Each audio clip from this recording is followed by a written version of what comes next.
আসসালামু আলাইকুম। আশা করি সবাই ভালো আছেন। সবার সুস্বাস্থ্য কামনা করি। ওমরা পালনের জন্য কিছু সুনির্দিষ্ট নিয়ম ও পদ্ধতি রয়েছে। সাধারণত ওমরা পালনে প্রথমে ইহরাম পরিধান করে মিকাত অতিক্রম করতে হয়।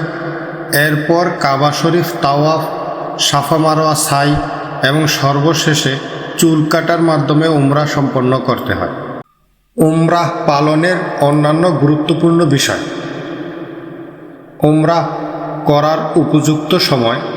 হজের সময় ব্যতীত বছরের যে কোনো সময় উমরাহ করা যায়, তবে হজের সময় মিনা, আরাফাত ও মুজদালিফায় অবস্থানকালে উমরাহ করা মাকরুহ।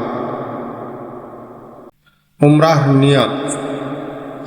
উমরার নিয়ত মনে মনে করাই যথেষ্ট, তবে আল্লাহুম্মা ইন্নী উরিদুল উমরাতা ফয়াসসিরহা লি ওয়া তাকাব্বাল্লাহ মিন্নি অর্থ, হে আল্লাহ, আমি উমরার নিয়ত করছি, আপনি আমার জন্য তা সহজ করে দিন এবং কবুল করুন।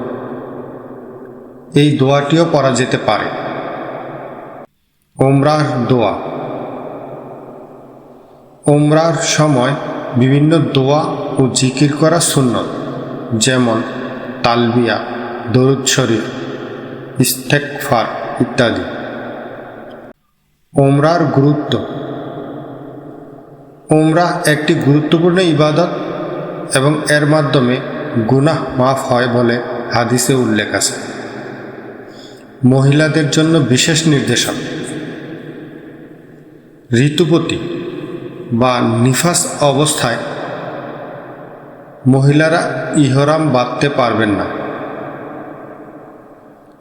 তবে পবিত্র হওয়ার পর ইহরাম বেঁধে উমরা পালন করতে পারবেন।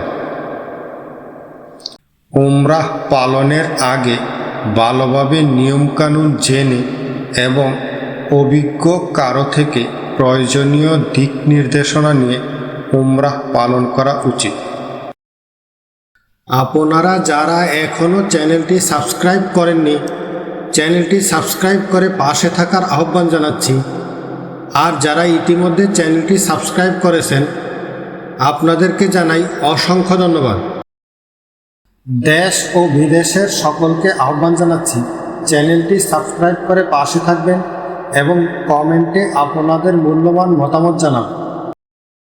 আপনাদের সকলের সুস্বাস্থ্য কামনা করি। আল্লাহ হাফেজ।